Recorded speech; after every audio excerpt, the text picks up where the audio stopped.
Hi, Dave Parrish here at Tadabase Junkie. I provide database training, support, app builds, and consulting. If you have something in mind, just let me know. I'm doing a series of videos on YouTube talking about database functionality, and here's today's topic. It's a pretty simple one. Two must-have fields.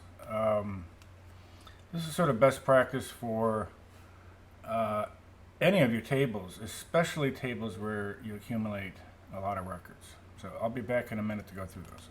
Thanks.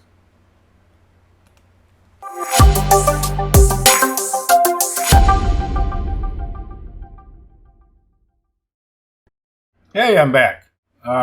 Dave at Tadabase Junkie, and today's topic is two must-have fields for your every table you have, especially ones that accumulate a lot of records.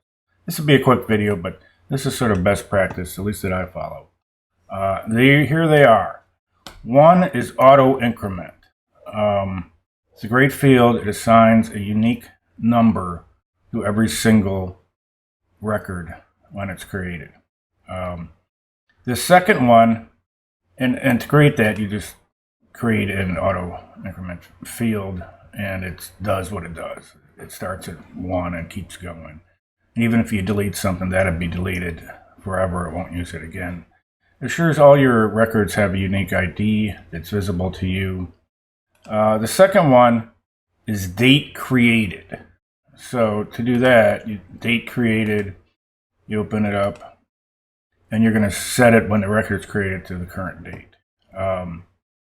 Two pretty simple ones to build or to implement. Now the benefit of that is, I only have a couple records in this app I'm building right now, but when you have a lot of them, and if you work, let's say you're working with someone else and you want to refer to a specific record. Now you can just say, hey, we need to go look at record number 2, not saying, oh, the one that was assigned on this date and it's for John, because there could be all kinds of them. It takes you right there. And also date created, especially when you're troubleshooting either of these, but date created, there's some problem with the record. And you know about when it happened. And this, again, especially important if you have tons of records. You can narrow it down. You can do a filter that filters by that date. Let's say it happened, I know it happened last month or whatever. You can put that in there. It's going to return only those records. So you can start dealing with it and figuring out if you know what troubleshooting is, it's going to help you narrow it down a lot quicker and easier, and especially if you're working with someone. Very simple. There's only 2 of them. Easy to make. Good practice to have them in there. And I got a bonus one for you too, which is nice to have. I'm going to show it right here. Last updated by. And you could go to town with this too. You could have created by, last updated by. If it's created by, you're going to have the date it's created, but you can also add a date, date last updated, in which case you would not set the initial value, default value. You'd set it to none, and then you'd have a record rule that creates it and assigns the specific date. But the record rule is what's key here. First, you're going to make a connection to the user, and that establishes that. Let's go over to the page builder side. This is this one. And last updated by would be essentially last, or when it's edited. So it's first created, then it's edited. We don't have the specific last updated field by here. We don't need that.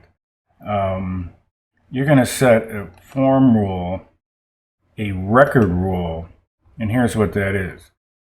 When it's updated, which specifically that's when submit or save is pressed. They potentially could not change anything and it's still going to capture the name. But here's what it does.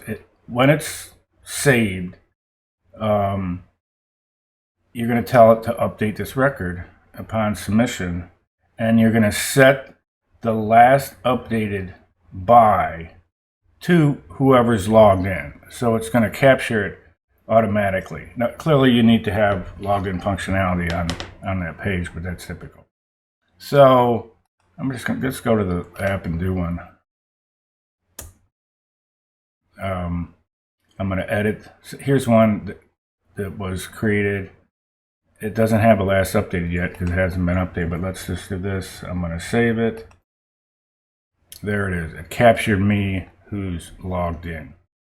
Now, if you really want to go to town too, you could keep a record history. This works if you don't have an absolute ton of fields, but you could do a form rule, and we can add a record rule.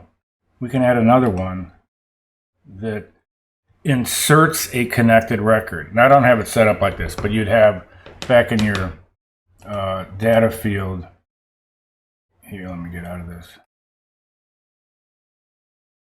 You'd have to have a separate table that might be case history log. And every time that's submitted, it would put in a new record of the objects or of the fields that you want to capture that changed, who did it, and it would insert that record, and you'd have the time date. You get the point. Now, you might accumulate a lot of records with that, so you'll have to know what you want. But that's a good one, too. There's all kinds of options. Those record rules are nice in terms of updating connected records, updating the current record, inserting new records, updating other records, too. That's what I got today. If you like this video, down there you can like it, you can hit the flag, and you get notified of new videos. So appreciate your time today. Thanks.